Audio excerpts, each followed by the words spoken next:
عدلة وأوقاتكم متابعين قناتي مطبخ البيان. اليوم معنا وصفة جديدة وإلى أكثر من مسمى، بيقولوا لها مبروشة أو حجار القلعة. أكلة كتير طيبة ورح تحبوها إن شاء الله. تابعوا الفيديو معي وعرفوا شو هي المكونات. رح نحتاج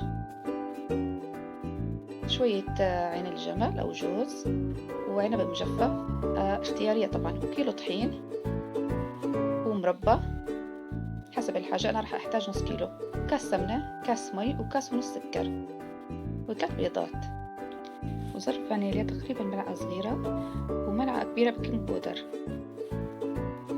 يلا معنا نروح على طريقة التحضير. نحط الطحين بوعاء كبير ونحط فوق الثلاث بيضات،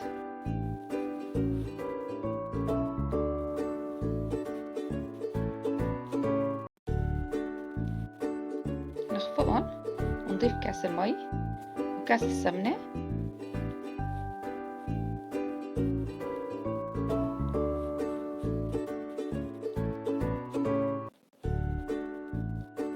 نضيف السكر كاس ونص،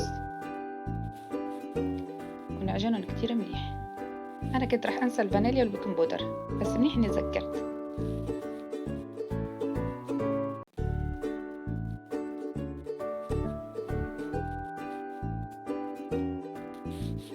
رح نستمر بالعجن.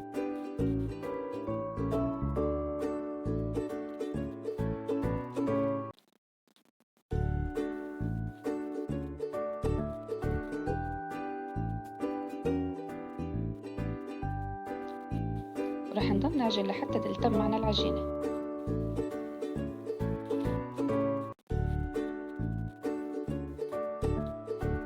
هلأ هيك صارت جاهزة.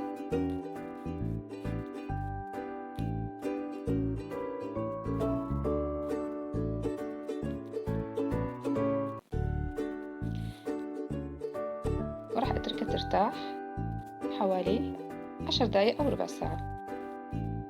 بعد ما ارتاحت 10 دقايق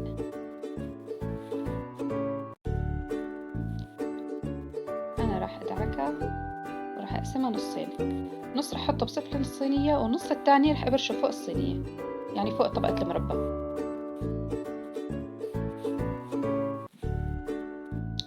نفرد النص الاول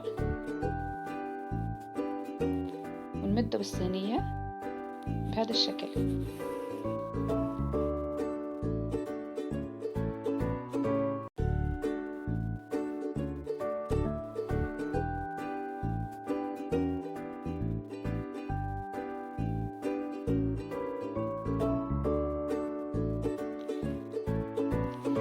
راح اعملها بسماكة نص سنتي، لانه انا ضايفت لها البيكنج بودر، والبيكنج بودر راح يخليها تنفش معنا وقت الخبز.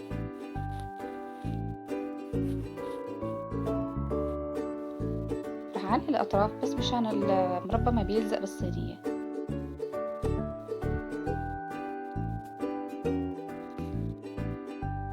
وهلا نجيب المربى اللي معي حوالي الكيلو، بس انا راح اضيف نص كيلو، يعني تقريبا نصف المطربان.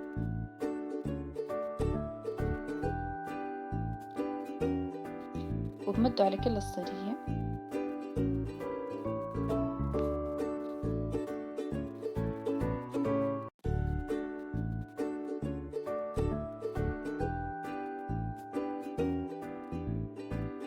وهلأ نجيب المكسرات، أي نوع مكسرات أنتوا بتفضلوه، هو اختياري بالنهاية. رح ضيف العنب المجفف وعين الجمل أو الجوز.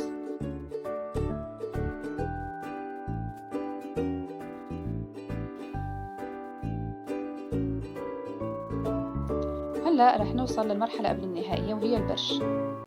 رح أبرش نص العجينة اللي تركته على جنب فوق المربى، أحاول أغطي طبقة المربى كلياتها.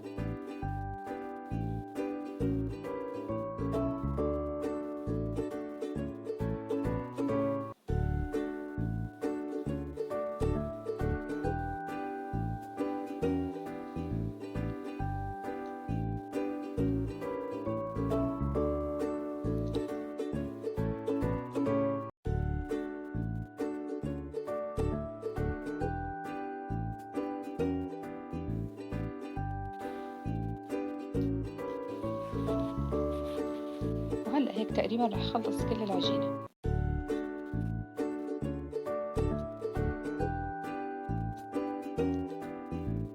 بحاول ما بخلي المربى يبان. وهلأ رح أحطه بالفرن على درجة حرارة 150. رح شغل الفرن من تحت بس، ولما تستوي من تحت رح شغله من فوق. هي تقريبا أخذت معي حوالي 35 دقيقة، وهذا شكلها النهائي. عن جد وصفة كتير طيبة، جربوها وما بتندموا.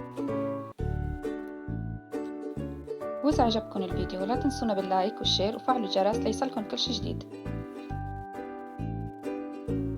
وألف صحة وهنا.